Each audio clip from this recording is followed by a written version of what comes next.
determination.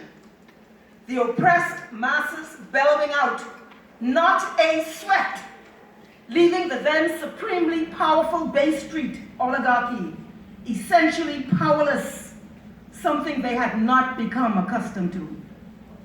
The general strike was a coordinated, widespread, targeted response by Bahamians from all sectors of the economy. In what was then a burgeoning tourism economy, where most people worked in that sector, with a new airport having been opened only a few weeks before, when by all accounts, the economy was on the verge of a boom. Bahamian workers everywhere laid down their tools, removed their aprons, walked away from their posts, and declared, not a sweat. The line was definitively, boldly, and defiantly drawn in the proverbial sand. The genesis of the strike was a dispute between the taxicab union and tour company operators at the airport. With the opening of the new airport came the promise of new airlift, more tourism, greater spend, and greater economic opportunity. Members of the Bay Street Boys, with their keen eyes and hefty appetite for financial opportunity, saw the opportunity for them for a bigger piece of the pie. But the taxi drivers, however, no doubt presumptuously envisioned that the new airport and impending boom would mean greater opportunity for them. The tour operators saw it instead as a windfall for themselves. Some historians describe this standoff at the airport, which resulted in a blockade of the airport on the date of its unofficial opening, as a dispute between private interests, the taxi drivers and the tour operators. But in truth, it represented the ultimate standoff, one between black Bahamians and the white Bay Street Boys. It was symbolic of our structural inequities that persisted in every sphere of endeavor in the Bahamas, and represented the beginnings of the fight for a share in the economic reality of the Bahamas. This would be the end of the line on that day. The fight for economic power and a greater share in the economy. So in many ways, the standoff at the Nassau International Airport between the two private groupings was a microcosmic clash which signified the larger issue in the country. Before the general strike of 1958, there had been prior labor-related uprisings, and you heard Mr. Morris speak of one of them, which included the Burma Road riots, when he spoke about hiding behind the tree and throwing the rock and bottle. And that was in 1942. And there was even the incident of the Duvalier brothers in Inagua in 1937. If you don't know about it, go and find out about it. The difference this time, however, in 1958, is that the world had changed considerably. Worldwide colonial populations were resisting the chains of oppressions and exploitation and fighting for self-determination. These were countries in Africa, India, and within our own Caribbean region. The United States was in its own period of resistance with the civil rights movement. A new class of educated black Bahamian was emerging, and many black Bahamians were more meaningfully participating in the economy. So this was not 1942. On January 12, 1958, everywhere throughout New Providence, in every sector, in the tourism sector, in construction, electrical workers, sanitation workers, by some estimates as many as 17,000 workers, including women, all together in a unified and in a singular and powerful form of resistance, shut the town down. The Tribune editorial at the time described the previously bustling Nassau as a ghost town.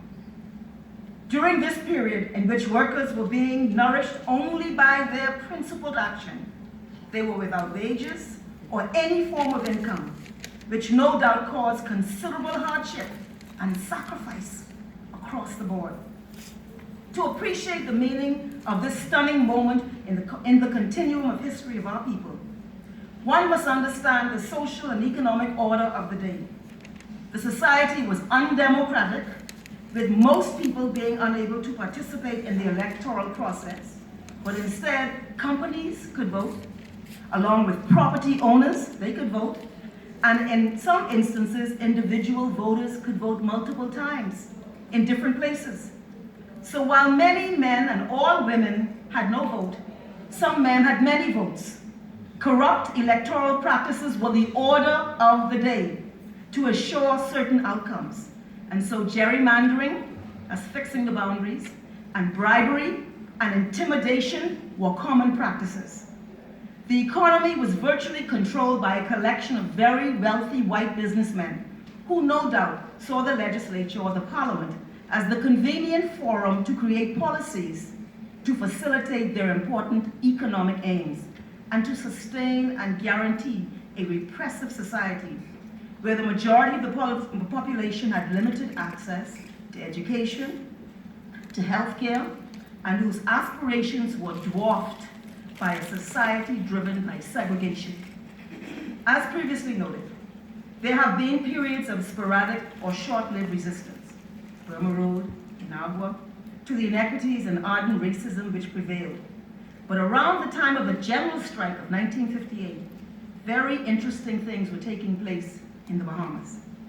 First and importantly, the first political party in the history of the country was formed in 1953, just a little over 4 years before the general strike, the Progressive Liberal Party.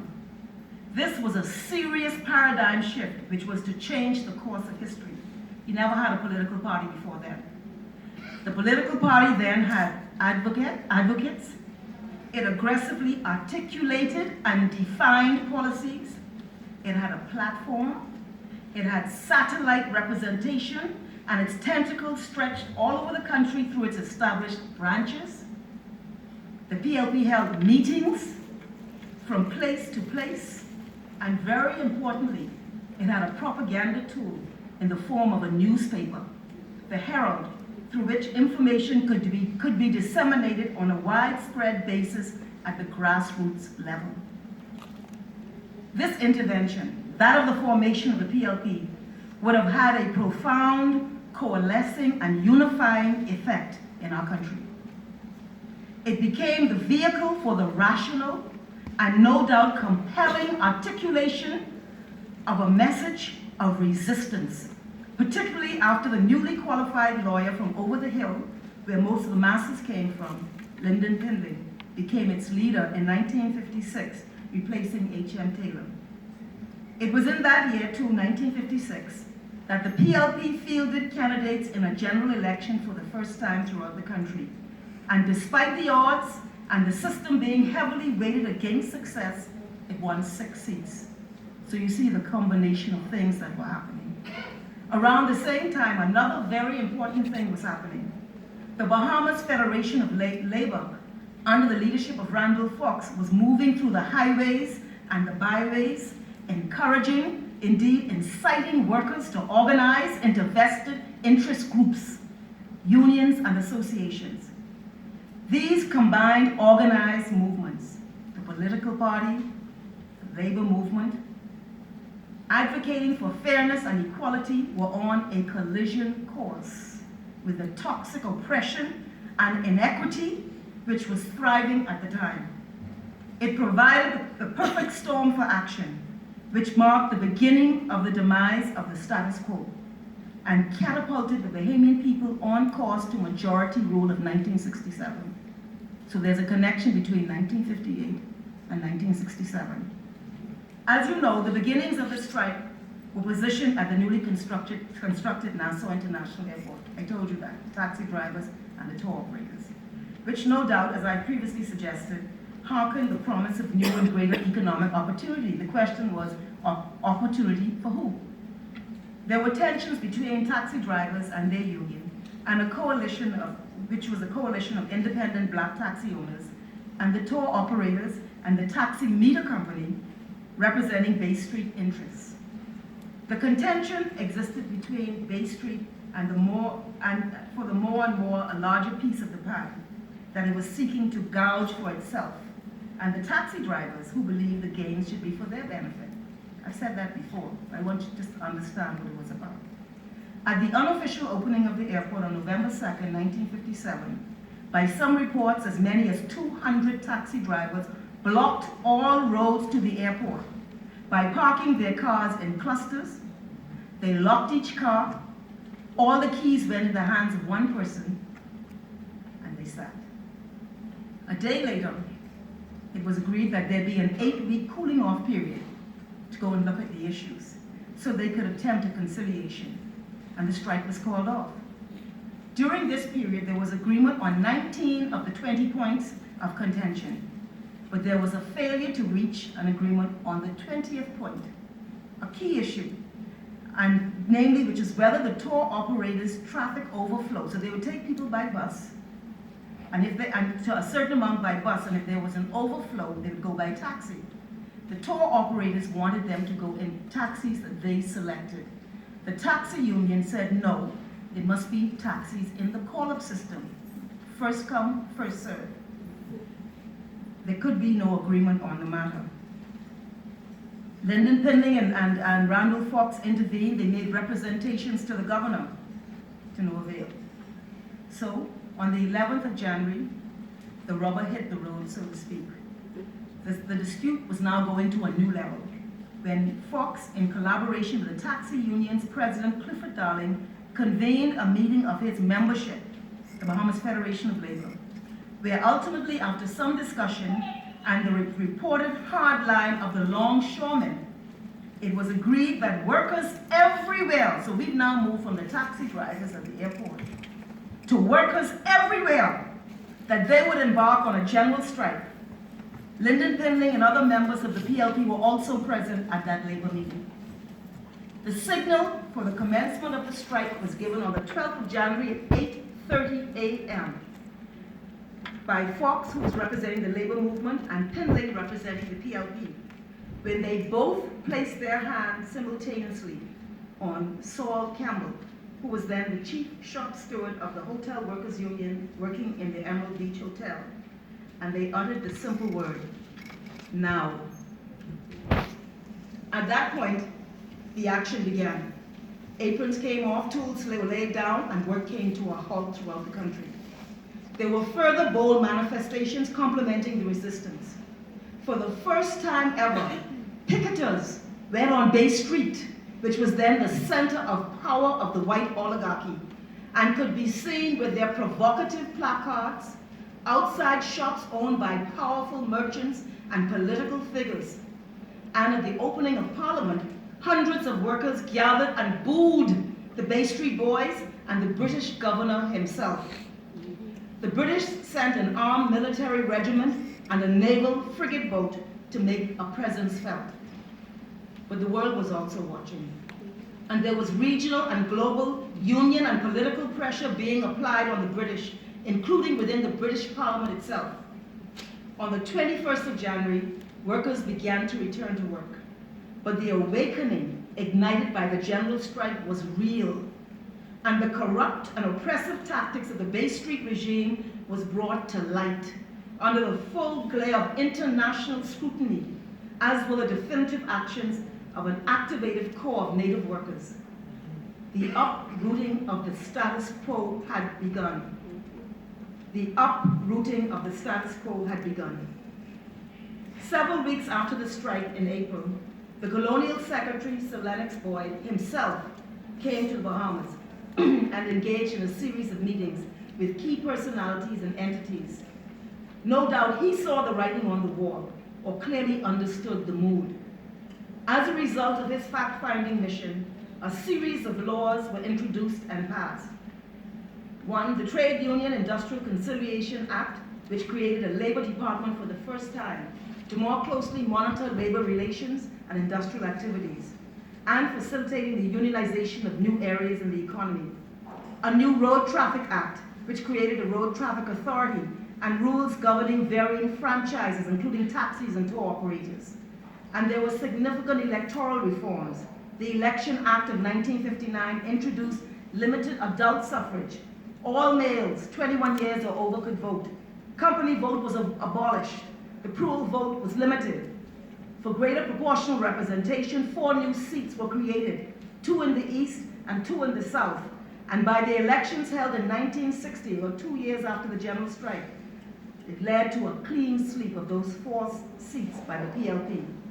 And I would like to say that my father was one of those in the East. 2 reports were commissioned by the Houghton and Hughes reports on education and healthcare respectively, which recommended and led to comprehensive reform in education through legislation and sweeping reforms in medical care.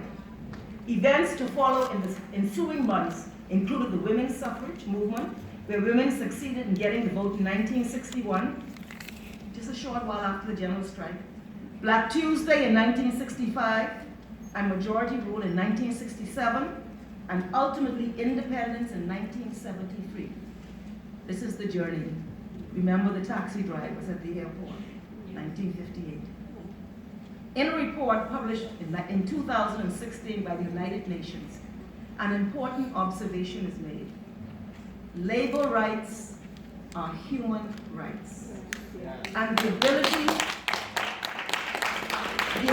to exercise these rights in the workplace is a prerequisite for workers to enjoy a broad range of other rights, whether economic, social, cultural, political, or otherwise. This observation by the United Nations highlights the meaning of the general strike of 1958. And it is the reason that the outcome was not simply the narrow response to the concerns of taxi drivers at Nassau International Airport, but that it led to a quantum leap towards a greater democracy and reforms in education and healthcare, which all paved the way for majority rule and a deepened democracy. The United Nations report concludes, and I agree, and I quote, that workers need protection now more than ever. Globalization means the unprecedented growth of complex global supply chains, mass labor migration, and a large informal economy. Most of the world's workers are excluded from legal frameworks and have no collective bargaining cover or union protection. It says further, unions and civil society should work more closely together, and human rights organizations should recognize labor rights as part of their core mandates. Unions should do more to reach out to disenfranchised workers, including migrant and informal workers, but on the basis of understanding the core meaning of labor in human society. The report found that the growing concentration of corporate power weakens labor rights. So as we move more and more into a globalized economy, and we see the trends in our own economy and the domestic legislation, Commercial Enterprises Act, introduced to facilitate this phenomenon, we are alerted to the truth of these findings. In our own history, all ours, this is where we all related, we are one blood. In our own history, we know that it took courage, sacrifice, astounding leadership, high levels of organization, international pressure, and the admirable stance, courage of Bahamian workers, who declared not a sweat, that the important connection was made to their fundamental human rights. We saw in 1958 that workers' rights were indeed human rights. The role of the trade union should then be clearly defined as stakeholder in national development in this way, the advancement of the human enterprise. Today, the worker faces external pressures with the complicity of our own domestic leaders in many respects. It will require a new struggle and a new awareness as